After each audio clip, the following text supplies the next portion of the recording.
जो ज्ञान है वो शेयर कर रहा हूँ। ये हमारा कंप्रेशर है, बिल्कुल। इसमें 2 लाइन है। ये एचपी की लाइन है, हाई प्रेशर लाइन, और ये एलपी की लाइन है। यहाँ से एचपी की गैस जो हमारी चलती है तो यहाँ आती है। यहाँ हमारा एक लगा होता है कंट्रोल प्रेशर स्विच, वो 270 275 पीएसआई जैसे ही हमारा प्रेशर होता है तो दोनों कंडेंसर फैन ऑपरेट हो जाते हैं।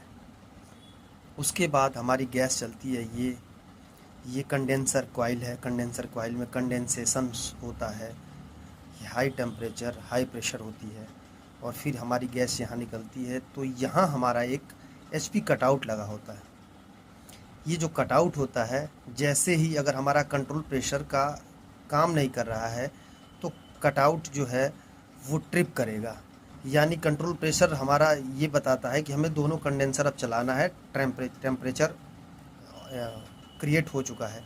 और अगर ये कंडेंसर हमारा एक कंडेंसर काम नहीं करता है तो यहाँ एचपी कटआउट जो होता है वो ट्रिप करता है। फिर हमारी यहाँ से गैस जो निकलती है तो यहाँ एक यही ये हाँ, यहाँ पे एक हमारी वो होती है, इसी के पास कंट्रोल प्रेशर के जस्ट थोड़ा सा आगे होता है हमारा, वो एक लगा होता है हैंड शटअप वाल्व, जो कि क्या होता है किसी सिचुएशंस में हमें कोई चीज़ नहीं, यहाँ लगा होता, सॉरी यहाँ लगा होता, हाँ, कि वो किसी सिचुएशंस में हमें गैस अगर होल्ड करनी हो तो यहाँ से हम यहाँ कंडेंसर में वोल्ट भेज के और गैस को हम होल्ड कर देते हैं। गैस हमारा यहाँ से आके कंडेंसर में होल्ड हो जाता है।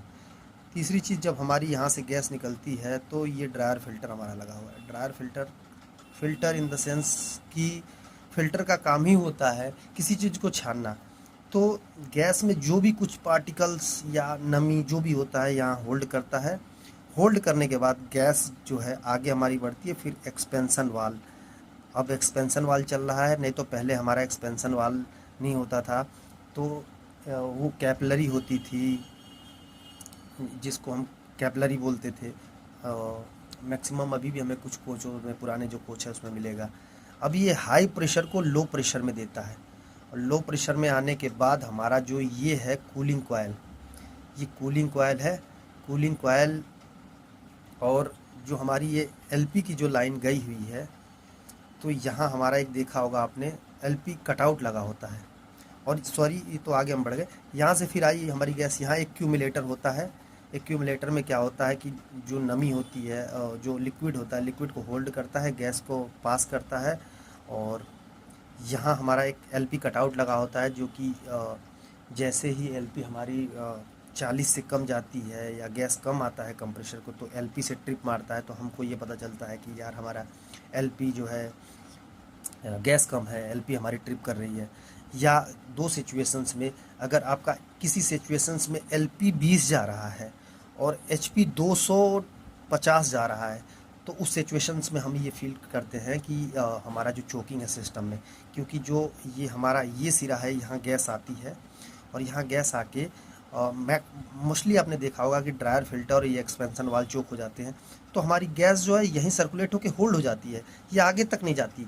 तो जब आगे नहीं जाती तो इसलिए हमारा एलपी जो है वो 0 बताता है, और एचपी जो हमारी पूरी गैस इसी लाइन में ही घूमती रहती है, यहीं घूमती रहती है।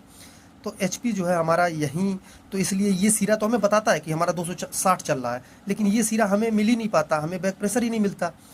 तो हम क्या करते हैं, फिर कहते हैं सर एलपी 20 चल रहा है, एचपी 250 300 चल रहा है, 250 चल रहा है। 250 अगर चलता है 20 पे, 25 पे 250। देखिए नॉर्मल अगर आप किसी कोच में गैस डाल रहे हैं इस एट ए टेम्परेचर इस टाइम पे, तो आपको अगर 30 बैक प्रेशर पे 180 एचपी है, तो वो गाड़ी लीकेज में नहीं है, वो गाड़ी चोकिंग में नहीं है, ये एकदम सॉरी लीकेज नहीं, सॉरी चोकिंग में नहीं है। और जैसे ही अगर हमारा यहाँ एचपी 250 है और एलपी 25 मिलता है, तो हम उस 250 के बेसिस पे हम ये अनुमान लगा लेते हैं कि ये हमारा चोक है सिस्टम। और अगर 30 है, 30 पे 190 मिल रहा है, तो गैस कम है, उसमें कोई चोकिंग नहीं है। तो